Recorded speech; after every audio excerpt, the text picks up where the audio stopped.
Welcome, everybody. I'm Susan Clinton, one of the co-hosts of Tough to Treat, and this is the intro to episode number 107. And this is going to be a two-part podcast on a pretty complicated patient. So this 107 will be part 1 and 108 will be part 2. But before we dive into that, Erica is here with me and we have a couple of announcements to make. The first announcement is on my end. I have left Pittsburgh and am now residing in northern Michigan, in the Michigan's Upper Peninsula at Sault Ste. Marie. And because I had to leave the Pittsburgh area, I needed to separate from Embody Physiotherapy and Wellness. Still being run by Becky Meehan, and she's doing a great job. But I've opened my own LLC called LTI Physio, Learn, Think, and Innovate. And everybody can now start to think about changing my email address over to susan@ltiphysio.com. So I wanted to put that out there. We'll send that out in an email format as well. I have a couple of courses coming up. On November the 9th, I'm doing a 1-hour course on GI dysfunction with bioformations out of Canada. And then in December 4th and 5th, I will be with Pelvic Health Solutions doing an advanced GI course, The Missing Pieces. It'll be a live online course through Pelvic Health Solutions out of Canada. So I'll put those links into the email for everybody too. Erica, I think you have a couple of things coming up as well. I do. I have the my launch of finally of my hybrid online and live course. It'll be a combination of just modules, and there'll be some live sessions with me. It's called Decoding the Complex Patient, and it's a case study approach to treating the whole person, sort of from head to toe. And it's going to launch, depending on when you listen to the podcast. It is our podcast is going to be coming out on the 21st. And my course will be launching around that time, around the 20th, 21st. So if you want some information there, you can either go to if you're on social media, you can go to Instagram. In my bio, my profile, there's a link tree. And if you click on the link tree, there'll be a Decoding the Complex Patient tab. You can just click on it and it'll take you to for more information and to enroll. And if you're not on social media, you can just send me an email to erica@ericamello.com. And thank you again for listening to the podcast.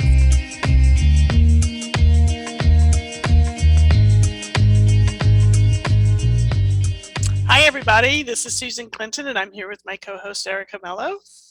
Hi, Erica. Hi, Susan. How are you? I am good. I think, as I stated in the intro, I am now in my temporary digs in northern Michigan, Sault Ste. Marie.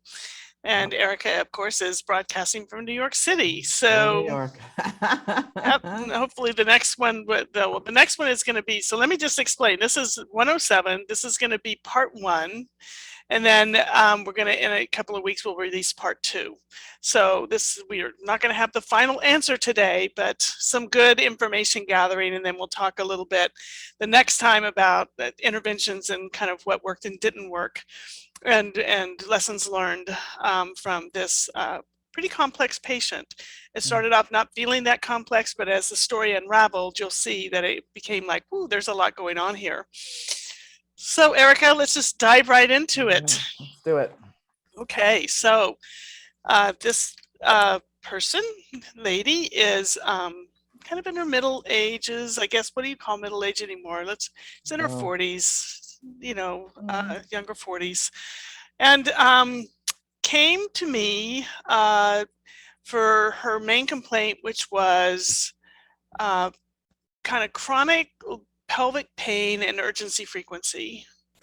And so that was what she called in for. That's what she wanted to do, and that's what she wanted to take care of. I sent her out my big intake form, and most of the things that she wrote down was, chronic pain, pelvic pain, right hip pain. And then, of course, on the diagram, there were X's on the lateral side of the pelvis and on the upper part of the leg on the lateral side.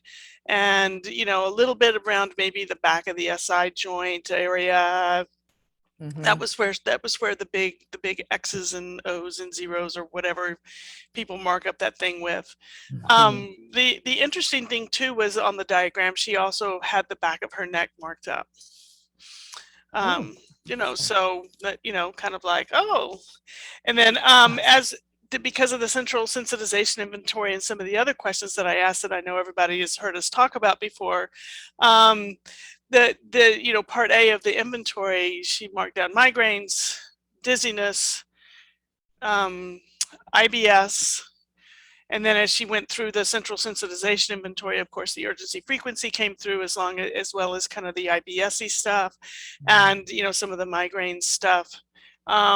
She wrote in some other things, a little bit about some dizziness, which was interesting. She really like took time and filled this form out. So it wasn't Yeah. just like, oh, somebody's coming in with a hip problem that we can, you know, just kind of move around and see. Hmm.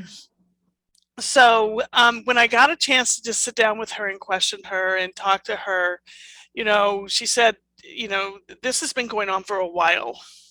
All of this stuff, this happened about 10 years before. And I said, what happened 10 years before? And she said, well, it just kind of, you know, suddenly came on. And, you know, she was hard to decide if it was the neck that came on first or the you know, right side of her pelvis that came on first. But Mm. they came on about the same time. And I said, was there any precipitating events leading up to this? And she said, no, not really. You know, Yeah. just that this kind of came on, and you know, so you know, I'm going to dig a little bit deeper. And I said, well, when did the urgency frequency start? She said about the same time as the pelvic pain part. You know, the Mm. lateral hip pain, whichever way you want to call it. And what makes it worse? What makes it better? She feels like when she's like more anxious or stressed, it gets worse. Makes a lot of sense for those who do pelvic health. Also asked a couple of questions about, did you have any falls? Did you have any accidents? You know, just tell me about the story of your life. Are you one of these people that, you know, like falls down the ski slope every year or, you know, something? Right. What's going on? Yeah. Well, as it kind of turns out, a couple of years before all of this started, she was in 2 motor vehicle accidents, like almost a year apart. Mm. So one, she was rear-ended suddenly. And the second one, she was the back end of her car was hit sideways. So she kind of took her into a spin. Oh, Lord. Yeah, yeah. Yeah. But never really like, you know, said she had some feeling off, you know, soreness the next day, you know, the next week, you know, that kind of stuff, but nothing that ever really made her feel like she needed to go to the doctor or to the ER or anything like that. So She was turning around and around and okay, that makes me sure, dizzy just thinking of I that. know, right? Two or three spins, and you Oh think, my "Woo, God. okay." You know, It's like that's a well, it's just like you an know, got to think amusement about park ride. yeah, and think about the fear response. You Oh, know, those sudden kinds of things. So it was just, you know, everybody was fine. Nobody was injured in the car. You know, seriously injured in the car accidents, or you know, so there wasn't that kind of piece to it. Um, Come to find out, around the same time, she was in the process of making a decision to uh, depart from her significant other for many reasons. This was not a nice relationship. Let's just leave it at that. It just was yeah. not a nice relationship. There was a lot of uh, drama and trauma in there. So there was a lot going on at this time. Mm. Oh my gosh, you're We not were just kidding. sitting there as we were talking about it. She said, you know, come to think of it, I wonder if that has anything to do with why all this other stuff came up. And so it's the power of those powerful questions we ask, like, what do you think is going on? When they can't pinpoint it, you can spend some time, you know, exploring that with them. Yeah, for And, sure. you know, and she was making the connections herself. I was just asking questions Yes, and, you know, yes. just helping her kind of like, you know, was there any other things that were going on? No, I think that's it. And I said, no other injuries or accidents. She said, nothing out of the ordinary. Like, okay. What's the I ordinary? know, Are it's like accidents ordinary? exactly right. So I said, you know, let's just kind of get moving a little bit and see what we can figure out here. Mhm. Meds. She's not on any medication, prescription medication. She takes some vitamin D3. She takes some vitamin C. She's, you know, just a couple of supplements, a multivitamin. Um, so nothing really out of the ordinary there. Her, What you know, seeing her her doc. I mean, she doesn't have any markers that are like off the charts, or no blood pressure problem. She's pretty healthy. Yeah, yeah. Still menstruating. It's yeah, right. Yeah, she's Yeah, still having periods, and yeah. her periods are somewhat irregular, but not anything that is like ringing a bell or a flag to her. Hmm. So she just said sometimes they're a little longer, sometimes they're a little shorter, sometimes they're a little heavier. Yeah, 40s. So that's there. But the biggest thing is this urgency frequency was one of yeah, the reasons she came to see me, because of pelvic yeah. health. But she said that when her nervousness is kicked up, so is her pain. Make Mm. sure I have that right. Yeah. Her So pelvic girdle pain. yeah, Yeah, and yeah. all of her pain, Oh, all of it. and Okay. her neck pain too. So I asked her a little bit more about her neck pain. That's the one thing I wanted to do. It's been kind of chronic. It's up the back of her neck and into the back of her head. And when it kind of creeps up on her, it makes her feel like she has a fullness in her head. It's kind of a Mm. weird type of thing. She said, I don't really know how to describe it, except it feels like somebody's blowing up a balloon in the back of my head. Yeah, And it's yeah. very uncomfortable, and it's really hard to release the tension and the pressure. Mm-hmm, mm-hmm. um and Yeah. that and I said, do you have any other symptoms, like, so I just, she was like, well, I'm not real sure. And I said, so, you know do you, if you turn your head too fast, what happens?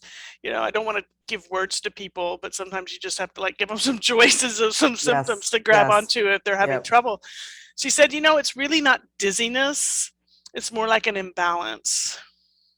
Mm, And I said, okay, can you yeah. describe that? And she said, I can tell you that when I fly, I have to see the horizon. I have to sit in the window seat so I can see the horizon. Mm. Yeah, so she's really relying on vision to tell her where she is in Vision. space. Yeah. Interesting. She either has to drive or sit in the front seat, but if she sits in the front seat and isn't driving, she has to put her hands on something to help her feel like, she knows where she is in space. She doesn't ride any rides. Just just normal walking, feels okay. I asked her about turning upside down, doing inversion stuff. She hasn't really noticed it, but she says she doesn't really do it. It's kind of like, so I thought, okay, we've got a few things to test out here Yeah. and to kind of see. But I just thought that that was very interesting. She has not had children. So this isn't like a postpartum dizziness that I see Right. sometimes postpartum, but yet, there's a couple of MVAs in the history. Yeah. And did all that get worse after the MVAs, or was she always like that? She said that she never really thought about it being connected to the motor vehicle accidents, but she also can't, she's had it for so long, she can't remember if it was there before or right after.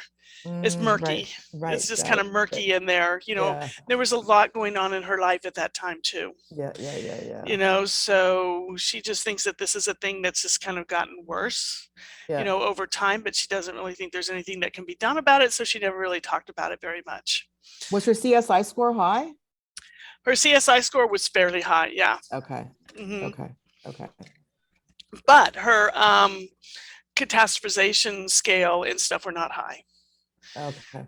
So she has these things, and it Yeah. definitely, so there's nocioplastic kind of pain things going on here and weird stuff, but she's not afraid to move. Her tampokinesiophobia scale isn't high. Her pain catastrophization scale was not high. You know, she thinks that there's something wrong, but she's sure that she has hope it can be solved.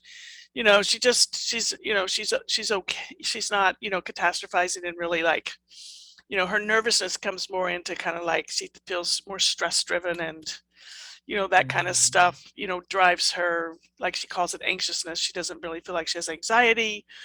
She's never really felt. She went to a counselor during the crisis time with her significant other at that time, Yeah. but not really anything that she felt like she needed to have medication for, or was ever brought up as a red flag. So we're kind of there. So the other things that we talked about, which were interesting, was, well, tell me, because we were asking about turning upside down and doing different things and walking, and what she felt with her dizziness and stuff. And I said, does any of that stuff increase your back pain? your back hip pain, Yeah. and she said whenever she feels pain, she feels it in her neck and in her head, that fullness, and down the side of her, down that upper side of Yeah. her right leg. Hmm. So it all kind of, one doesn't happen without the other, which is Interesting. interesting. Yeah, So it is. here's the things that she said. What is it that what's like, what are the things that are triggers? She said that computer screens are triggers. And she said, if I'm on a computer screen longer than 2 hours, I definitely have an increase in symptoms Okay. of everything. Okay. And I said, is it the screen or is it sitting? And she said, interesting, because I sit and I stand, so it's probably the screen. Mm-hmm. And I said, Yeah. okay, that's fair. If she loves to exercise like high intensity, it makes her feel good. She wants to she feels like she has this tension, that she needs to get out. And the only way to do it is to go at it really hard for about, and I said, well, how long do you go at it for? And she goes, for about 45 minutes to an hour, which is a lot. Yes. Yes. So what she What likes does to she do is do? things like she likes to go to boxing class. Boxing. Yeah, she wants to, so she's hitting and going Yeah, fast yeah, with yeah. But it. that's so counterintuitive to her story. Okay. I know, Right? right? Right. And she likes to get in the pool and swim, Yeah. because the pool makes her feel better. She can't run. She goes, it brings her symptoms on too fast, so she doesn't do any running. She likes the rowing machine. She likes the spin bike, and she really likes the rowing machine and the spin bike. And part of the reason is because she can put her hands on it and she can stay fairly still with her head while she does it, is my hypothesis on it. She really didn't have a thought on it. She goes, oh, that's kind of interesting. Yeah, yeah. When we were just kind Boxing. of doing that. But boxing, she said, is really interesting because she goes, you have to hold your head still and you've got to pay attention with your eyes what you're doing. It's Ah, like, yes. oh, visually, yeah. Interesting. And Yeah. she feels like she can kind of move around, get her heart rate up with it. Yes. So I don't know how much of that is because of the other stuff. It's interesting because when you think about the polyvagal theory, you can have people who have a lot of what do you want to call it, hyped up nervous system, Yeah. Yeah. sympathetic flight or fight Yep. response. And Yep. that oftentimes what they'll do is when that's kind of running in the background all the time, they'll take that and turn it into some other type of energy. So it's not just flipping out in their brain. They'll do things Mhm. like this high intensity exercise for as long as they can, or they'll Yep. clean up their whole house, or they'll do these whole flurry of projects, but Yep. they never really, that's what does he say? It's not going into the social engagement behavior, which is calming. All it is trading one racing kind of nervous system activity for another. Another. Yeah, and Yes. so it kind of keeps the system going, even though afterwards they feel spent. It Yes. hasn't really turned off the flight or fight system. Yeah. Yeah. Yeah. For So, and sure. yeah, If anything, it's enhanced it. yeah, exactly. So what's interesting about that is the one thing that makes her feel better. I said, what is it, if you had to pick one thing that makes you feel better, will help you feel better, what is it? She said, sleeping. Sleeping. Hmm. So when she can sleep, she Rise. does feel better. So that makes a lot of sense. When we're Yeah. thinking about that, it's when your system can recover Yes. and you can Rise give the it adequate feathers. time to be quiet, you know, and so I say, so what do you do after you've had a good night's sleep and you feel like you can go for it? You feel like you're feeling better. She said, then I probably overdo. So she knows she's kind of in a little bit of a rat trap here with Mm-hmm. that, but she never Mm-hmm. associated that with maybe part of the reason about her pain. Yeah. Interesting. So, and then the final thing, which I thought was also interesting, was, and she brought this up herself, because I asked her, I said, with this high intensity exercise, or when you're feeling anxious and stressed out, what happens to your urgency frequency? Well, of course it goes up. But she said the other thing is that when I do that kind of exercise, I also have a lot of bloating in my tummy. High intensity exercise. Hmm. So, Mm. which is very, very interesting. And she also says that 4 to 6, that feels really good when she's doing it, but 4 to 6 hours later, She is when bloats. she bloats, and that's when she feels her pain. Her pain comes on later. Like, except for things like running, when it immediately will stir her symptoms up, you know. Yeah, yeah. And I guess it's because of the head and the eyes moving all over the place. Yes. Yes. But she when she is really like just otherwise she feels that her pain will return in like 4 to 6 hours after exercise in kind of a bigger way. And then So what does she she do never to her? yeah, and her thing is I don't know if it's the exercise that does it because I never feel any pain. And I said, well, but 4 to 6 hours later you do. Yes, that's right, but it's not because of the exercise. In Go. her mind, that Yes. was her story. Yes. So in my mind, I'm thinking that's probably a neuroimmune response, the Yeah. Yeah. neuroimmune response. That's one that's always a delayed pain later. Yeah. So that's if you think about Lorimer Moseley and what he talks about with the different neurological musketeers, sprint and splint, or the immune musketeer. This is the immune Yes. system at work. This is a neuroimmune response where their brain will, they'll let them go to the edge, but then they're going to make them bring way back again. So every time they go past that response barrier, they don't know it because it's a delayed reaction Yeah. from Yeah. because Yeah. the immune system takes a bit longer to kick in. Mm-hmm. So, which is very, very interesting with her story. And, so now we have a full systems response, to this kind of story here. And that's why I said I think we needed to put this into part A and part Yeah. B because there's a little bit to unpack here. When does she get the urgency and frequency? Is that also after, or is it like? She thinks it was around after we talked, and it was definitely around the time that her pain down the side of her leg started to kick in, but then the Uh-huh. neck pain was also part of that too, and the head fullness. Yeah. So this Right. is all kind of like these systems were all kind of like popping on all around the same Mm-hmm. time. So if you want to kind of think about it, the story she told reminded me of um, just kind of the little game board where it spins and things will pop up and go down. So it's kind of like this Yes. Yes. pop Yes. up and this would pop up and this would pop up, and so these things were kind Yeah. of popping up and calming down, and kind of going like popcorn machine until they were just all there. Yeah. So it And was so hard to when she gets, pinpoint. Hmm. yes, when she gets the urgency and frequency, is it specific to time of day or activity, or is it just random? Seems to be more typical of activity and or anxiousness, like nervous energy. Like if she knows she's going to go do something, it'll be like, oh, then I know I'm going to have to like find the bathroom 3 times. Right. Got it. Got it. Got Yeah. it. So. So, okay. Let me just clear. I got it. She got the neck pain.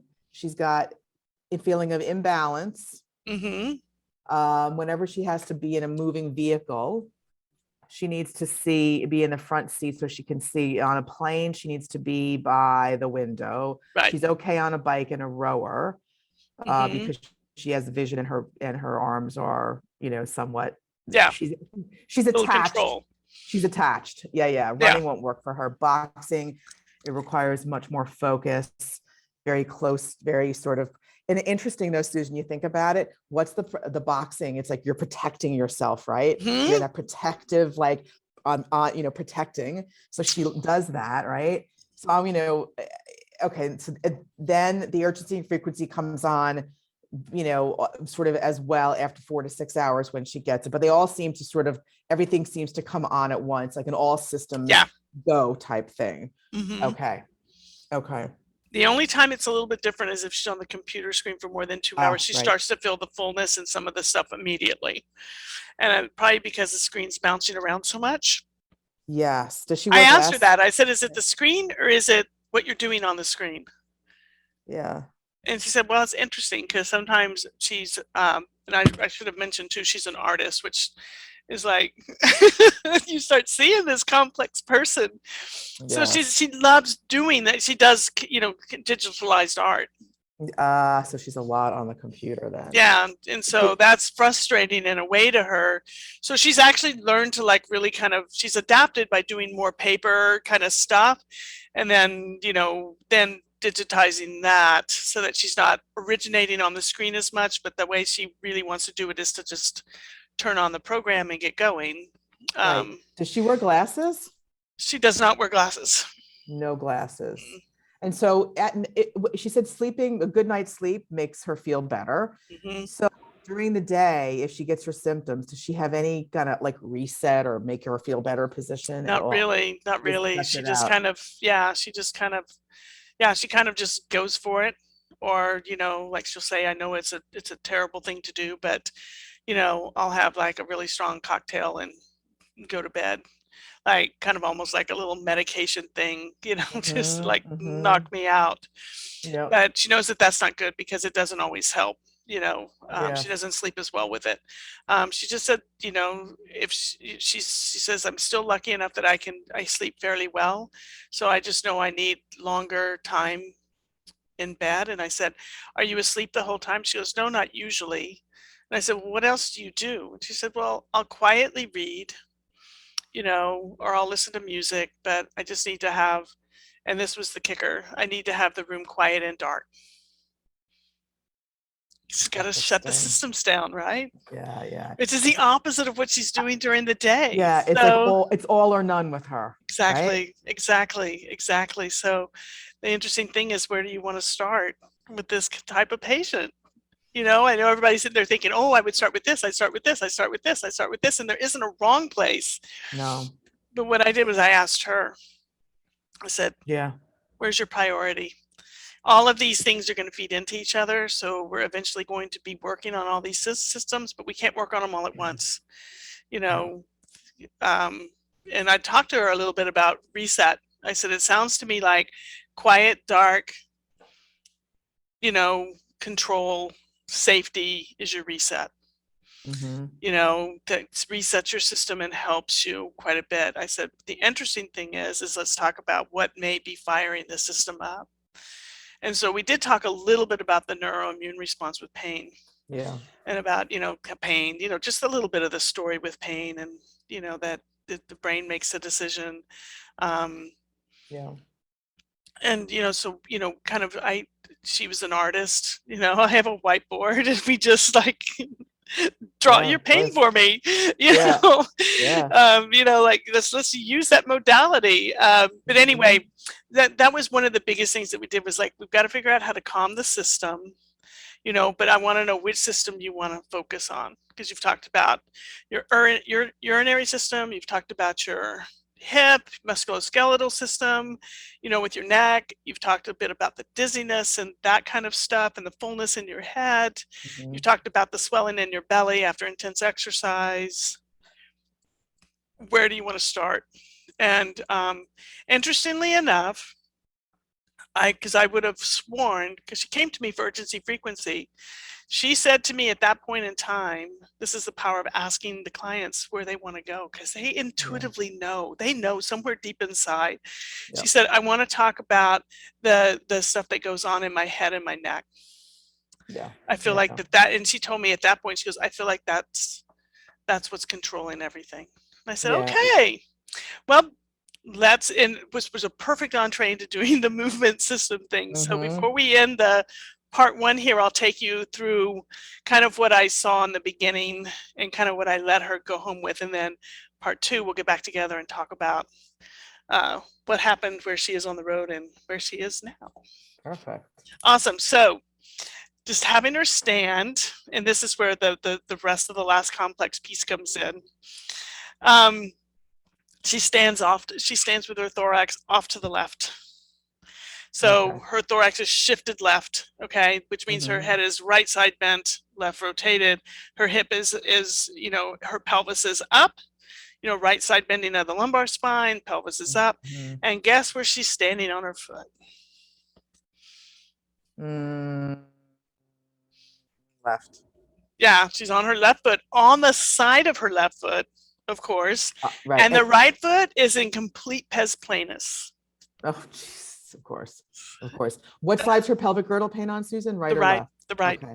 Mm-hmm. Uh-huh. So she's Okay. trying to get off, Yep. you know. And very interesting though, because I asked her, I said, you know, while she's standing there and talking, and you know, I'm kind of looking and everything, I said, tell me where you are, tell me where you are, tell me where your body is.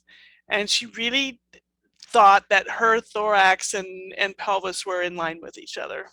She Oh said, Lord. although every time I look in the mirror, it looks like my, my shoulder, my right shoulder's up. And I said, okay. So, because she goes, I don't look straight in the mirror, but I feel like I am, and which is fine because we're going to have that, kind of dysmorphic kind of thing going on. It's been there for a while. Yeah. So So that's what her brain has decided. This is where you are. So this is your alignment. yeah, so she basically was, her center of mass was more biased to the left in the Mm-hmm. lower quarter. Yeah, Yeah. got it. Yeah. Yeah. But that Okay. thorax is really kind of stuck out there, which Yeah, is yeah, kind of yeah. interesting, Interesting. And so Yeah. I asked her when she's doing her drawing, when she's standing and drawing, is she right-handed or left-handed? And she said she's really actually kind of uses both quite a bit, but she does have a tendency to, because I said if this was your desk and you had it standing and you were working on it, or do you work on a draw, like an easel, or how do you work? She said usually just both, but usually standing with the standing desk. If I'm standing, if I'm sitting, it's the same thing. And she just kind of like brought that right arm around, and you could just see her whole body just shift to the left as she's doing this artwork. So part of it, part of this is the choreography that she's got around Yeah. how she draws, which is fine. That's her dominant pattern for working, but she's got to break out Yeah. of that a little bit, right? At some Yeah. Yeah. point. Yes. She needs If choices. if that indeed is the main thing that's going on there, it may change if we get something, if we find the right driver, that could Mm-hmm. possibly change as she does other things. So looking at Mm-hmm. that and thinking about that, of course did the thing that I do first, which was a bend over. I was interested in two things on the bend over: how she was going to cope with it with her head and her eyes, Yes. and what was going to happen. What was she going to look like? Could she bend over? Was she going to stay in the same posture and bend over from there? What was she going to do? Well, indeed, she shifted back to the right some, which was Mm-hmm. good. I was Yeah. like, okay, so we Yes. can move. She But corrected a little but bit. when Yeah. she bent over, she kept her head up. She kept her head up. Oh Lord. Yep, Okay. it was like interesting. So, She wants that vision to be in control. hmm so I let her do it a couple of times just to see if sometimes it's Mm-hmm. just motor learning and Yeah. like changing, and I'm not doing it right for the physical therapist, but she would only go part way, and I kept saying, about halfway, like 50%. And I'll Mm-hmm. say, what's stopping you? And she say, it bothers my hip, my side of her pelvis. I said, does it Mm-hmm. bother you anywhere else? No, I'm fine. I said, okay, because usually it's everything at once, right? Mm-hmm. And Mm-hmm. so I said, let's try this. What I want you to do is I want you to look down at the ground first and then bend over. And she looked down at the ground, and as soon as she started to bend her body over, her head went back up again. Oh, interesting. Like almost like someone's pulling her head up. I have an image like of a puppet being Uh-huh. pulled, right? And Yep. then you pull the Right. head up. Right. Like the string got too tight there, and so Yes, boom, it comes up. exactly. So I started, I'm trying really hard not to put my bias in, but I Yeah. can tell, everybody out there wants to know how human I am too. Is like, I'm thinking, okay, is this an eye driver?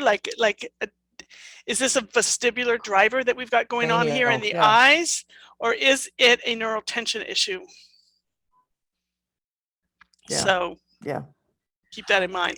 The squat, she went halfway down, and she was really unable to go further. But her legs, she was able to like shift onto both legs and go down. When I asked her to squat like a cat, like a catcher, she was able to go a little bit further. And Mm-hmm. when I asked her what was going on, she said, I don't know, this is how I squat. So, you know, She kept her head up as well. She didn't like look down yeah, like she you didn't said. look down or anything like that. So I had her grab the doorknobs,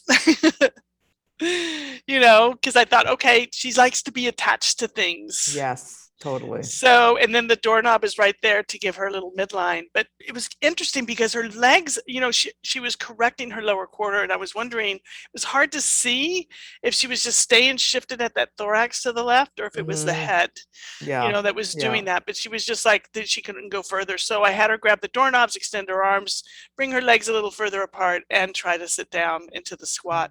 And she actually coped with it beautifully, because I thought, she's got to be able to get in this position. She gets on a rower. Right. Totally. Exactly. And Exactly. so And on a when bike yeah, too. exactly. but but on a rower, you're in that full squat almost, Yeah, yeah, going yeah, back yeah. and Yes, forth. yeah, So, exactly. and you got to get on and get off of it. So I thought this is very, very interesting. So I thought at first it was going to be kind of a bit of a foot driver too. And then this is what came out as we were kind of talking. I said, did you have anything else besides the motor vehicle accidents, really seriously, or since the motor vehicle accidents or something? She said, well, I did fall a couple of times and sprained my ankle really bad. I said, which one was it? The right. Of course. Yeah. Yeah, yeah, So yeah. now we've got something that's contributing to the system, but probably isn't the primary driver, but certainly is going to be in the way. However, Secondary or something. yeah, Yeah. when she naturally changed to do a bend over, naturally changed to do a squat or a partial squat or on the door squat, she did fine with her feet. Yeah. So she corrected. So she was She able to dorsiflex and all self-corrected. Yeah, that. I Yeah. didn't have to talk about it. But when I Yeah. asked her while she was standing there to feel her feet and shift, she could not bring her big toe and put it down on the ground on the Mm, right. So she was in pes planus on the right yeah. and on Yeah. the lateral side of her left foot. And Yeah. then as she shifted and put her left foot big toe down, she Mm-hmm. couldn't, she like rocked off to the right side of her foot and couldn't bring it down. It was the Mm-hmm. strangest thing. It So was like, so she went from a pes planus to like almost like a rigid foot when she yeah. squatted. And Interesting. when she went to she was in a pes planus, yeah, she just kind of straightened up. So Ah, it wasn't got really it. rigid. It's just kind of like she balanced onto both Ah, feet. got it. But I think whatever else was going on up above was like stopping her. So, Yes. something, so Yes. again, I kept going back up. I think the driver is not even the neck. I think it's the neck is secondary. I think there's some sort of vestibular thing in there, Yeah. Well, yeah, driver. I would agree with you there, Yeah, so especially. that's kind of where, we went. So the things that I sent her home with was, of course, with the doorknob squats because they worked, and Yeah. it didn't bother her, and it was a way for her to change positions while she's doing things like stop every 30 minutes and go do a doorknob squat, Hmm. Yeah. and Correct. Yeah. and then we talked a bit about uh, since 2 hours drove her crazy on the computer. We I kind of coached her through how she could make some changes there. And one of the things she came up with was to literally turn away from her screen, like not turn her screen off or do something different, but completely just turn herself away, so that she wasn't looking at the screen for about 5 minutes and take a break and then go Mm. do something else maybe that was unrelated to her task at hand. Hmm. Just to see that if because if 2 hours makes you bad, is 1 hour going to be okay? Like we Hmm. want to still exposed to the same situation, but we want her to have resets and things in there. And Hmm. her reset that we could identify right away that she could go home with was being in bed with the lights off and being quiet. Well, that's not Hmm. practical all the time during the day, but you can put the brakes on the sympathetic system throughout the day if you can take meaningful, even if they're 2 minutes. She chose 5, but meaningful, like really, can she close it down for that 5 minutes? Like no noise, no stimulation. What does she need to do? Yeah, and it's also great that she does the squats because it gets her off of that left side. It Yeah, gets her brain getting used to be more quote unquote, centered, but it increases her awareness of the other side of her body, for better, I think, exactly. Yeah, yeah, Exactly. And then the third thing, so we had 3 things. One was the squats with the door. One was that, during the time of stimulation because of her work and what she wanted to do, and how to put the brakes on throughout the day yes, and give herself meaningful periods of time of bringing that system down. Then the third one was a bit harder to negotiate, but could we go down in her intensity minutes? Could she do a short intensity session and then maybe a calming kind of exercise? So yes. so if she wanted to go at the rower for like a really hard 15 minutes, could she follow that with a nice leisurely swim or Hmm. a walk outside or put some music on and move around in another meaningful way, but not intense, so that we because what we talked a little bit about, we got to figure out how much you can do before this neuroimmune response kicks in. Yes. So we can either go to half or we can go to 15. And she decided that she wanted to try it at 15. She said, I know it'll be hard for me.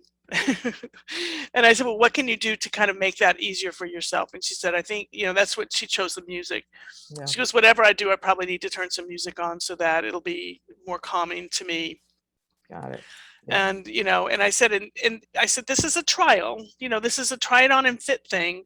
I said, here's what we're looking for, that 4 to 6 hours later, how are you feeling? That's what we're looking for. So so she kind of had a bit of a target to think about. So anything else you wanted? Oh, I forgot to tell you the one thing that I did. Go ahead. No. I'm thinking in my brain, before we sign off, we should just have the listeners make a hypothesis, on absolutely. what their driver is. And, they can either post it in our Facebook group or just email us. Cause I know I have mine for sure. So you go ahead. Yeah. So I forgot one little piece of the story that might make it murkier or might make it true for you. Because the bend over, she wouldn't do it without, and I didn't force her to like put her head down. I didn't do that because we were just new into the movement and I wanted to see what was really emerging. And so I had her long sit and bend over and to see if she if she would keep her head down or not. Like bend over and like touch her toes. Seated thoracic. Yep. So long she was, So it's just like, standing. When she first did it, she kept her eyes down. It wasn't great. There was still some bend in her neck, some hyperextension in her neck, but it wasn't as bad as in standing.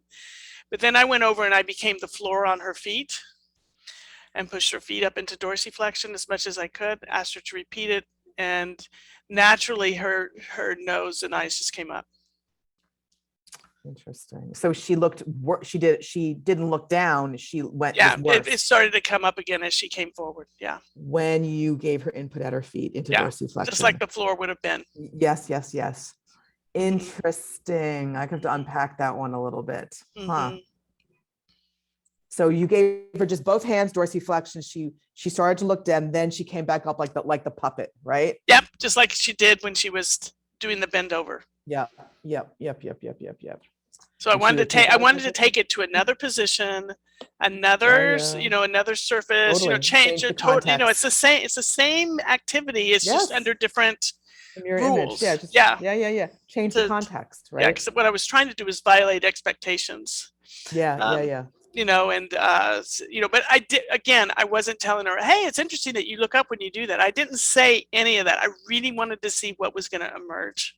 Did she say anything to you when you did her with that at her feet? No, she just said, wow, that feels a lot tighter. Of course it would when you shove both feet up into dorsiflexion when they're in long sitting. It's like, Yeah, there's many reasons for that. Definitely, right? We're definitely, there's 1,000, but so I was just looking to see if in a different position, a different situation, much more stability, everything, is it, with the same pattern emerge. So. Okay. I'm thinking D with the D dural, but I'm cranial. That's what I'm thinking, but I'm going to unpack this again. I will listen to this again when it goes live. Question for you before you go. Yeah. Was she fair skinned, light hair?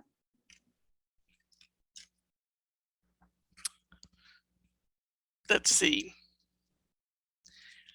I'm going to say yes, because I think she dyed her hair. Okay. But very fair skinned, very light eyes. Okay. Very, very, very light eyes. Just leave it at that. I think she dyed her hair. I didn't ask her. Okay. No, that's okay. Yeah, it was more of the skin. Okay. I just wanted to know that. Needed to know that. Okay. Interesting. I'm looking forward to hearing the part 2. So listeners, if you have a hypothesis, just post it on our Facebook group or on social media or email us, or you know where to reach us. I'd be curious to see what you all think. And I am looking forward to the next installment, Susan. Yes, yes, thank you. Okay, everybody, we will see you next time. Bye. Take care.